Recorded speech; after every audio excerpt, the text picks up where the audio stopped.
Aye, you! Stop right there. Good morning, sir.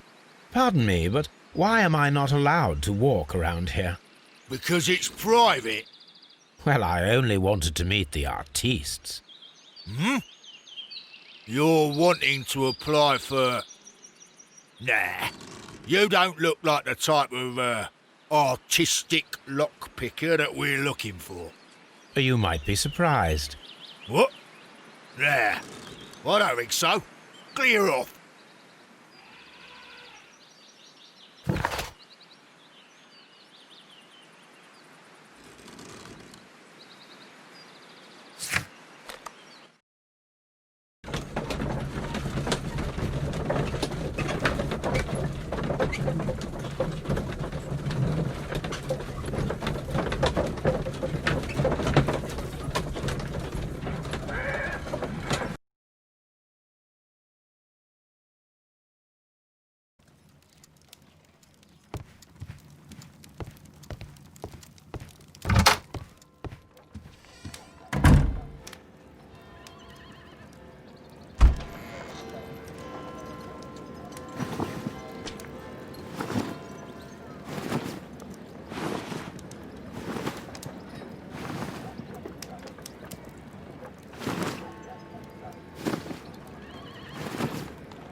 I'd better wear a shabby hat.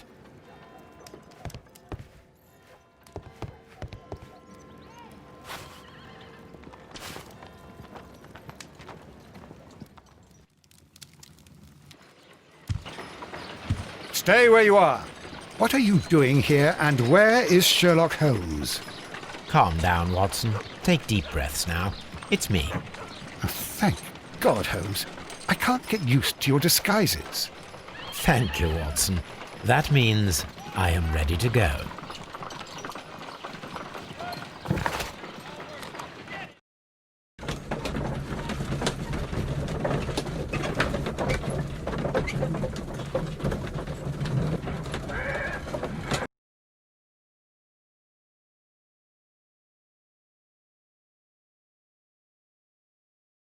Who are you? What's your name? My name is Nigel. I'm here to open the locks. Talented, eh? Let's see. Go inside the marquee and show yourself to Charles Foley. And I'd highly advise you not to trick him. Got that? I've got it.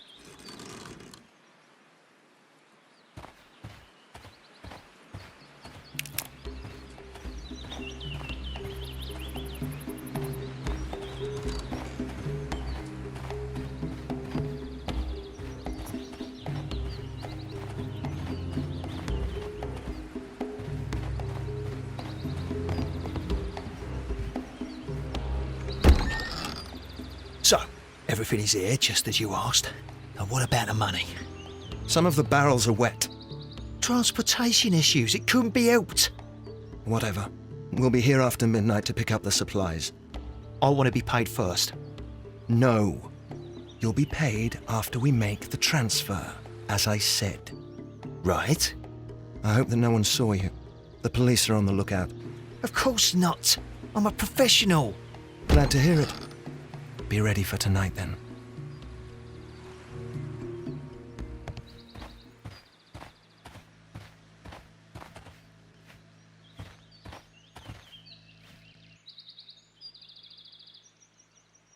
This wooden barrel is damaged. It is difficult to say what is inside. There is a spot on this barrel that was intentionally painted out. The crest of the Honourable Artillery Company. Could it be gunpowder? I need to be sure.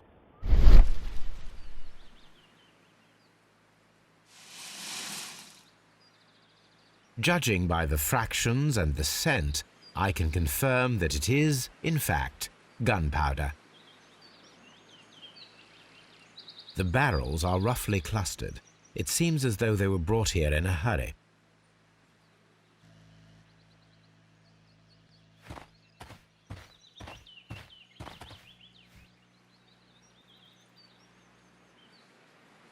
That's a picture of a contemporary gentleman wearing a Robin Hood hat.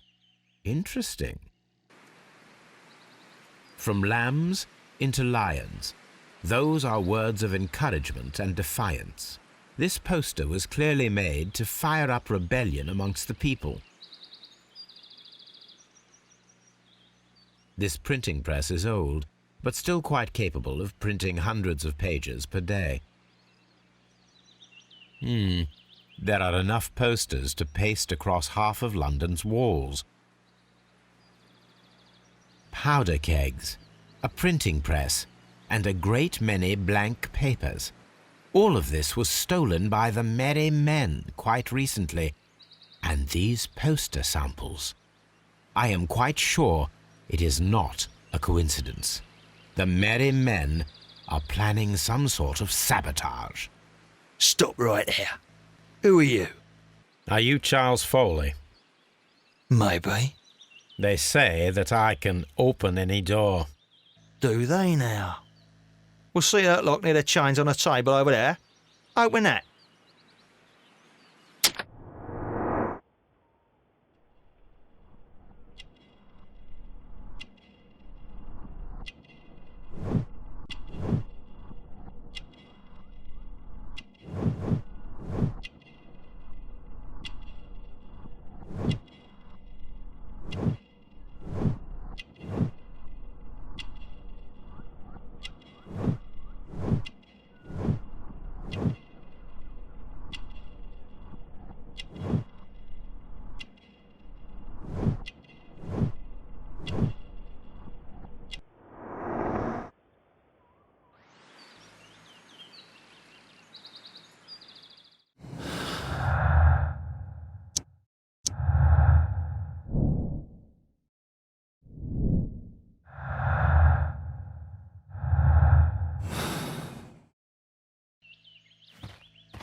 Oh.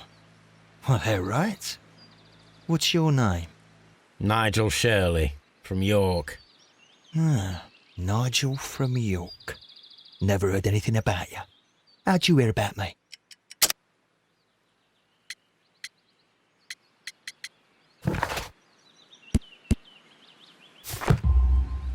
It's a long story. I met your brother, Vincent the Butcher Foley, in prison. He told me all about his betrayal and all about you. Before I was released, he told me that you might find a job for me one day and pay me some money for me craft. Well, he died 7 days ago in prison. I'm sorry to hear that. That's all right. The traitor has paid the blood price for it. And you'll do the job anyway, because I need a talented lockpicker. I know just where to search for his legacy. It's all about the Hellenistic treasures, isn't it? Osh, you fool. Now, listen up. You'll come with us tonight, and you better mind yourself. Us? Wait, who's coming then? Billy, Jack and me. And what will I get for that? We'll share the loot, the one you seem to know about. Right. Wait for us at the abandoned manor house on the corner of Ladbroke Grove and Kensington Park Road at midnight. Deal.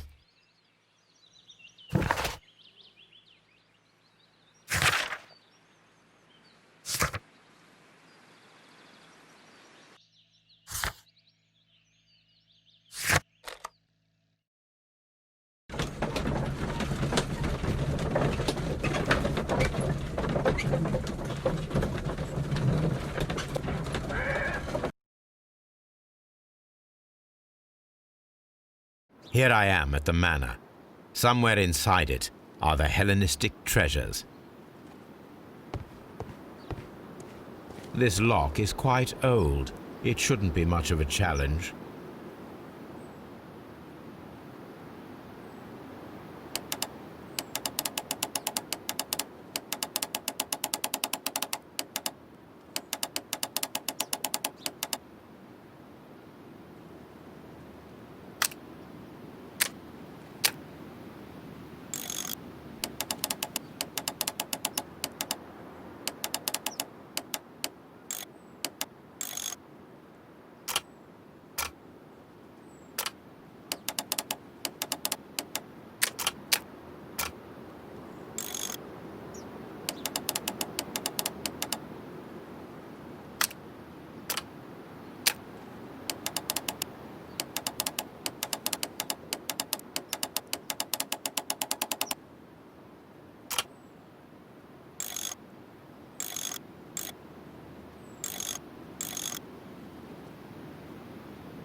I need to find where the safe is hidden and lockpick it.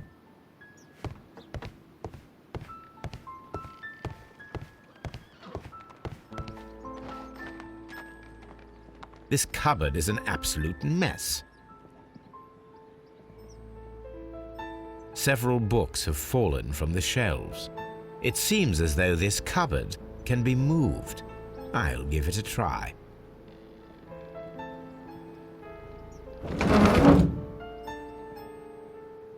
So, that's the lock I must open tonight.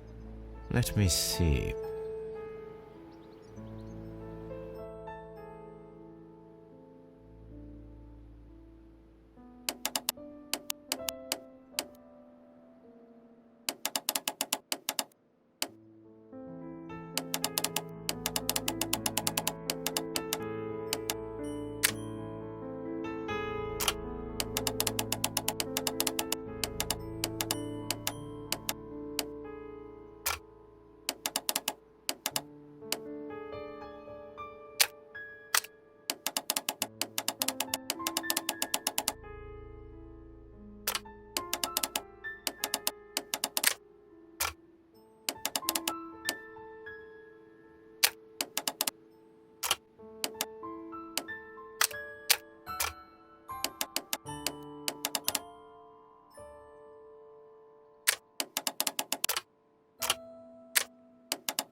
what a surprise! Another lock.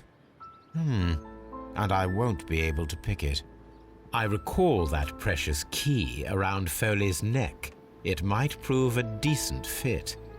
I suppose they hired me to only open the first lock. Let us wait for the thieves, trap them, and find out.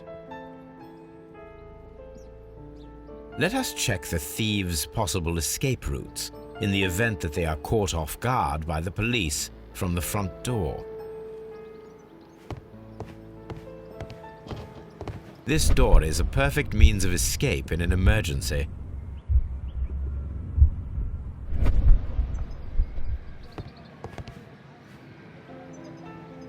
A solid rope.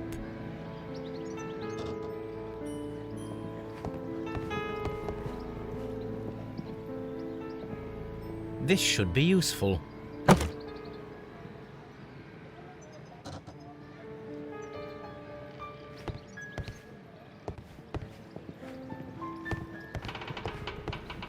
The ground floor window is a perfect way to escape the police.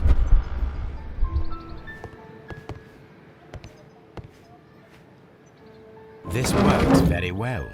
No one will escape through this window now.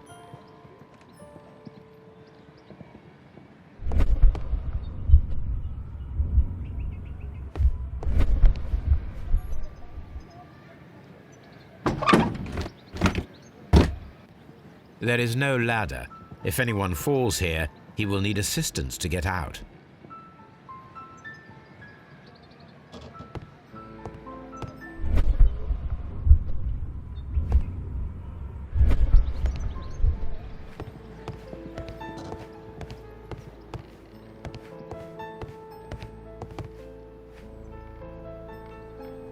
I wonder what this old chandelier is doing on the floor. It looks as though it was poorly attached. I suppose that the thieves already tried to open the lock with this formidable hammer, but they were unsuccessful.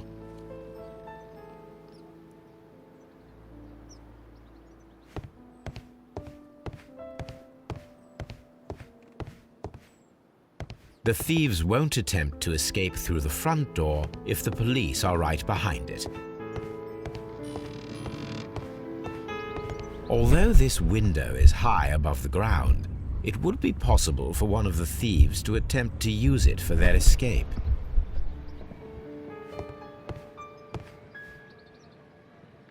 This should be useful.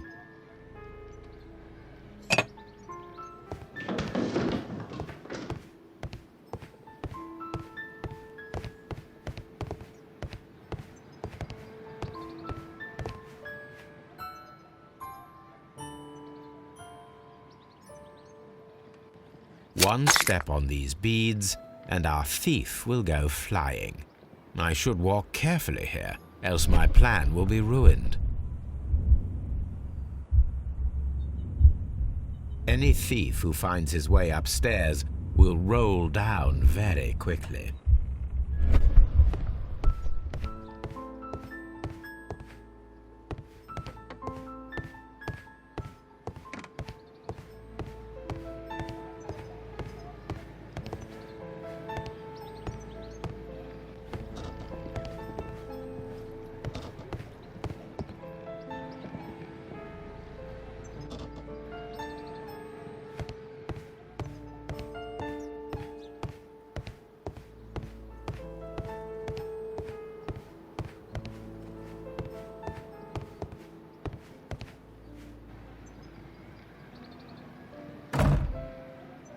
The door is now blocked.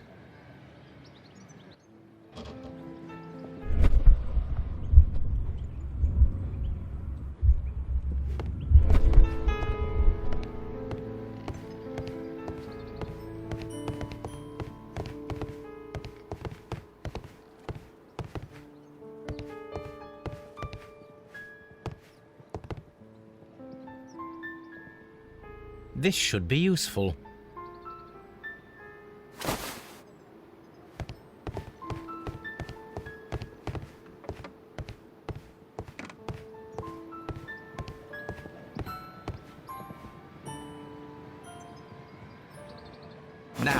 It's not an open hatch, just a nice carpet on the floor. I should walk carefully here, else my plan will be ruined.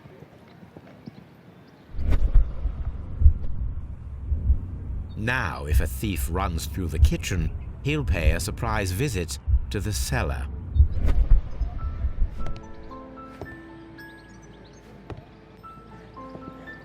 This should be useful.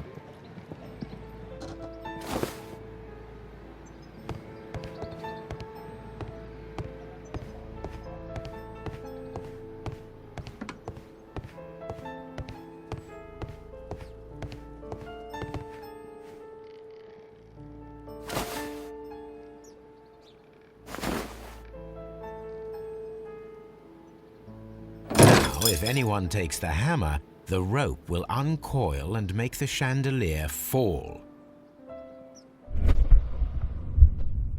If he runs through the dining room and takes a sledgehammer to force open the door, the chandelier will knock him down. The traps for my circus companions are all prepared. I can leave now, but I'll return later with Charles Foley and his companions.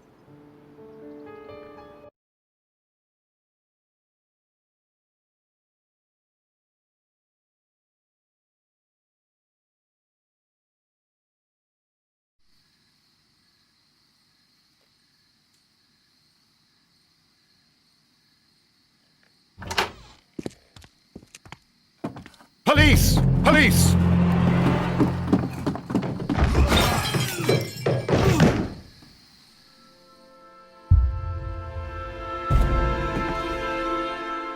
Stop where you are! Where are they? Trapped, Watson, with your assistance. How so? Oh, you sounded just like a real bobby, my dear fellow. You startled them into the traps. I did? I assure you, Watson, it was quite an entertaining show. They will not escape the house now. You scum! And this is the pistol used for the murder in Half Moon Street. How'd you know about that? Have you closed the case yet, Sherlock? Mycroft, what are you doing here? Did you follow me? Sherlock, it may seem that I used you, but you should be pleased to know that you have served our queen well, in this instance. So now, let us catch the big fish. But this man is not one of the merry men. No. Then why exactly are we here, Sherlock? This gentleman, Charles Foley, has been involved in a double murder, and the hunter of a set of valuable antiques, the Hellenistic treasures, which disappeared in a theft many years ago. You're no better than the coppers!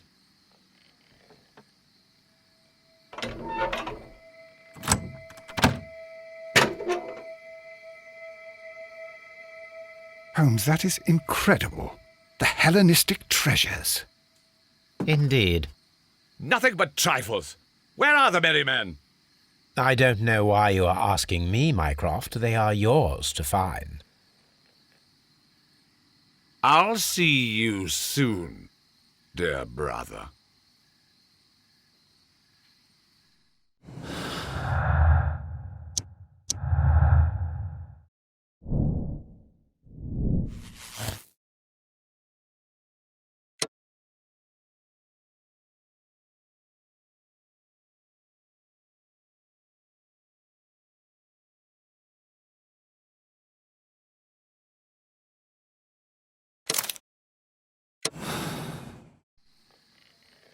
Charles Foley, you committed the crime of premeditated murder and of theft.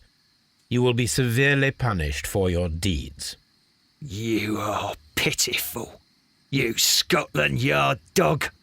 Save your words for the gallows. I'm sure the journalists will love them. I shall leave now, Watson. Gentlemen, please take our friends here into custody. Where are you going? I have unfinished business. I'll see you at Baker Street.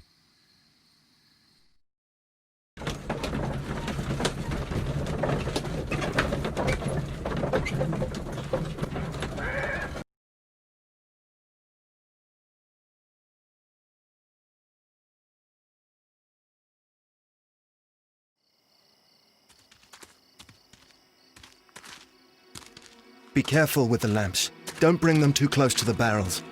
Good evening, gentlemen. Who's there? That is of no importance. What matters is who you are and the plans that you have here. So you can stop us from carrying them out? Eventually, yes. Hey, careful. You'll blow us all up. I'm listening. We are a group known as the Merry Men. But I suppose you knew that already. We are the men who've already lost everything of value in their lives. We are ruined shopkeepers. We are workers who were fired from their jobs, honest people who were robbed. We were forced out from our homes and thrown onto the street, and all of this in the name of the so-called law. The laws that were set out by our government. The laws that make the commoners only more vulnerable and the wealthy more protected. We are not only from the British Empire. Some of us are from the New Lands, America, Australia, and we are many. But men we are still, and we are merry for that we stopped being afraid. For those powers that be had done their best to plant the fear inside our souls, and we accepted it so easily. The fear advised us to keep our heads bowed. It prevented us from fighting. Bankers and politicians, they own our lives, our work, our bread, and they push us to compete between each other just to see who may serve them better. But in the end, they are the few, so they are weak. They are nothing without their titles. We should not fear them. Our so-called masters should fear us instead. The time has come for our group to stand tall. Our great and many merry men. We are going to blow up the London Stock Exchange. No life shall be lost. But ownerships, debts, and property titles? They shall all be destroyed. They're only papers, after all. So many people will be freed over this night. That is a radical step to take. What result do you truly expect? Chaos. But soon people will understand that they are free, and that they don't belong to anyone. They will be able to work for themselves, together, without letting the rulers dictate what to do, and finally justice will arise. What you are intending to do is a crime. It is not justice. How do you see justice, then? Kids go to prison for a loaf of dry bread. And how many lords do you see punished for stealing from their people, sending them to their deaths in mines or overseas to fight for land? Our masters wouldn't hear us. So now it's time to sing the song of the merry men. Will you let us do our duty?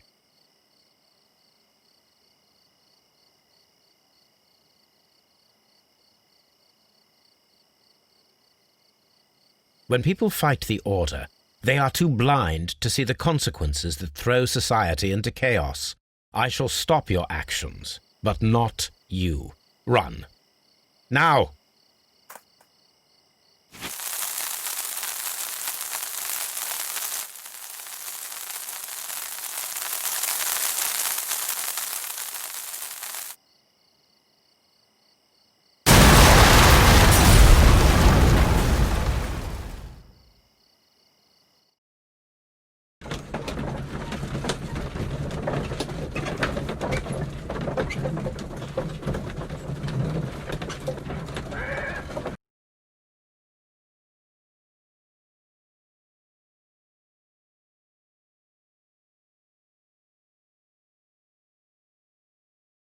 So, you're interested in Russian literature now? Quite lately. It is an interesting book. I remember a few lines. Really? I tried reading it myself, but I had a hard time understanding it. Yes, Doctor. It's about intelligence. Sherlock, I vaguely recall one of the lines. Sometimes it takes something more than intelligence to act intelligently.